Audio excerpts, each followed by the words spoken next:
In this video, I want to have a look at how we can calculate the area of a sector of a circle. So for example, we've got a circle here with a center at O.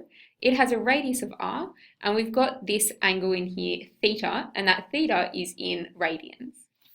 So we know that the area of a whole circle is just pi times the radius squared. But we don't have a whole circle, we only have a fraction of a circle here. The fraction of the circle that we have is theta over that whole angle of revolution, and we know that 360 degrees the whole way around that circle, in radians, that's equivalent to 2 pi. So we've got theta over 2 pi. This is the fraction of a circle that we've got, and we're going to multiply that by the area of the whole circle.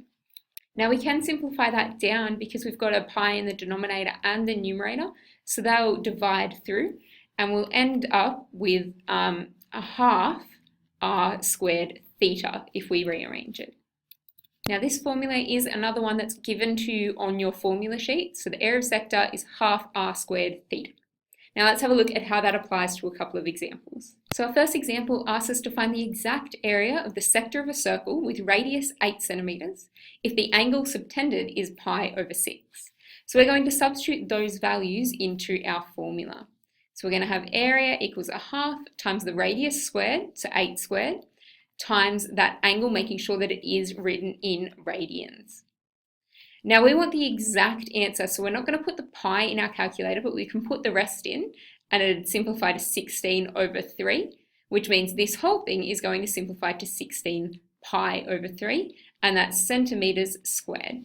Our second example asks us to find, correct 3 decimal places, the area of the sector of a circle with radius 2.5 centimeters if the angle subtended is 50 degrees and 12 minutes. Now there's 2 different ways we can answer this question, or to work out this question. If we are going to use this formula, which is given to us on our formula sheet, we need our angle, our theta, to be in radians, not in degrees.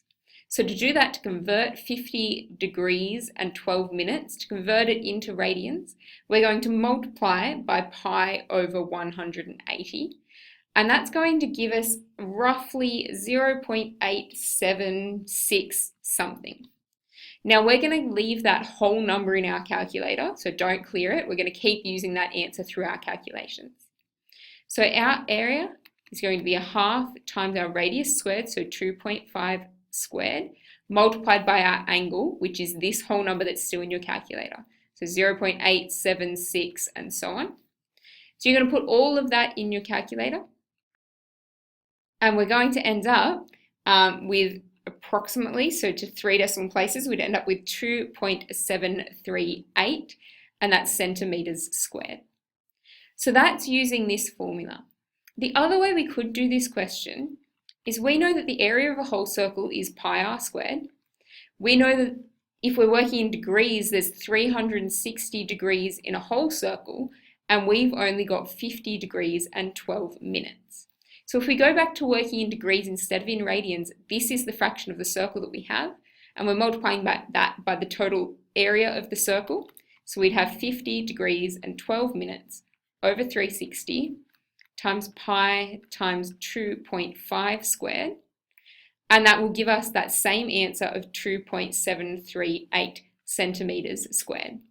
So this is the formula that's given to you. So if you want to do it this way, you need to remember how that works. But either way will get you the correct answer. So let's have a look at the area of sectors.